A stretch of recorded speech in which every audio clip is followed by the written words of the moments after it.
ఇది ఒక రిజర్వ్ నియోజకవర్గం. మీరు కొట్టే దెబ్బకి వైఎస్ఆర్ గుండె పగలాలి. ఇంకో పక్క ఇక్కడ స్పష్టంగా కనపడుస్తా ఉంది, అందరిలో తిరుగుబాటు వచ్చింది. ఎస్సీస్ లో ఎక్కువ తిరుగుబాటు వచ్చింది. దళిత ద్రోహి సైకోని ఇక్కడనే పూడ్చి పెట్టాల్సిన అవసరం ఉంది. సిద్ధమా తమ్ముళ్ళు మిమ్మల్ని అడుగుతున్నా. అందుకని ఒక కొత్త చరిత్ర రాయడానికి ఈ నంది కొట్టుకుని ప్రారంభం అని చెప్పి కూడా నేను మీకు తెలియజేస్తున్నా. ప్రతి ఒక్క వ్యక్తిని, ప్రతి ఒక్క ఇంటిని, ప్రతి ఒక్క ఊరిని, ప్రతి ప్రాంతాన్ని నాశనం చేసిన వ్యక్తి ఎవరు తమ్ముళ్ళు? ఏ వర్గమైన ఆనందంగా ఉన్నారా? మీలో యువత మీరు ఆనందంగా ఉన్నారా? రైతులు మీరు ఆనందంగా ఉన్నారా? బీసీలో మీరు ఆనందంగా ఉన్నారా? ముస్లిం సోదరి సోదరులారా మీరు ఆనందంగా ఉన్నారా? ఏంటి పరిపాలన? చెత్త పరిపాలన, అవునా కాదా?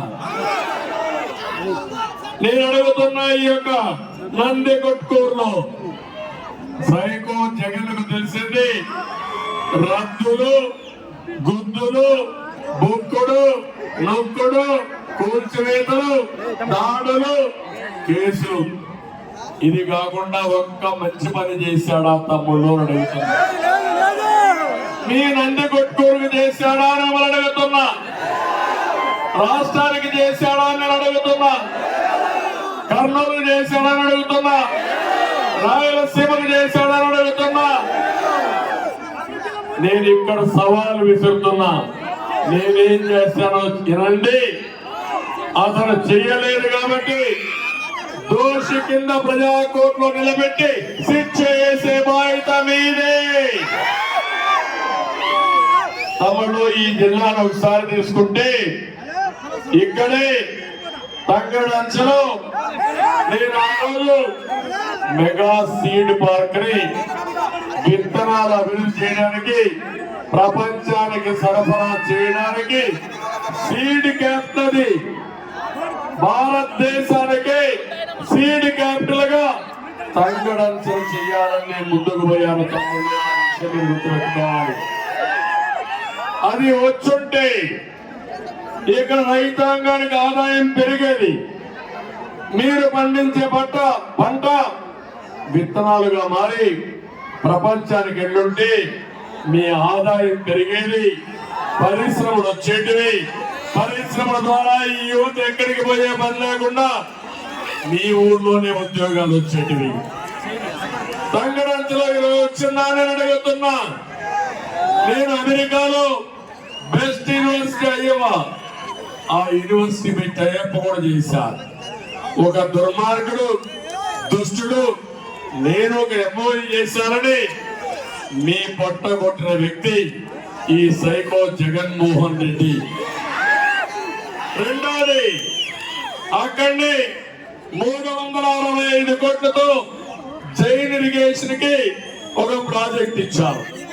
ఆ ప్రాజెక్ట్ వల్ల అన్ని కూడా నర్సరీ మొత్తం తయారు చేసి, బనానా గాని అరటి గాని అన్ని కూడా తయారు చేసి, మైక్రో ఇరిగేషన్ ఒక ఆదర్శంగా చేసి బ్రహ్మాండంగా రాయలసీమని హార్టికల్చర్ హబ్ గా తయారు చేసి మీ ఆదాయాన్ని 4-5 రెట్లు పెంచాలని చెప్పి ఆలోచించారు. ఈ రోజు ఆ డ్రిప్ ఇరిగేషన్ వచ్చిందా అని అడుగుతున్నా, జైన్ ఇరిగేషన్ ప్రాజెక్ట్ వచ్చిందా అని అడుగుతున్నా. ఇంకో పక్క మీరు ఒకసారి చూస్తే ఇక్కడనే ఈరోజు ముచ్చుమర్రి, తమ్ముళ్ళు ముచ్చుమర్రి ఎవరు పూర్తి చేశారని అడుగుతున్నా. ఈరోజు మీరు ఒకసారి చూస్తే ముచ్చుమర్రి పూర్తి చేసి 12 పంపులు పూర్తి చేసి రాయలసీమకు నీళ్లు ఇవ్వడానికి నేను ఆ రోజు శ్రీకారం చుట్టాను.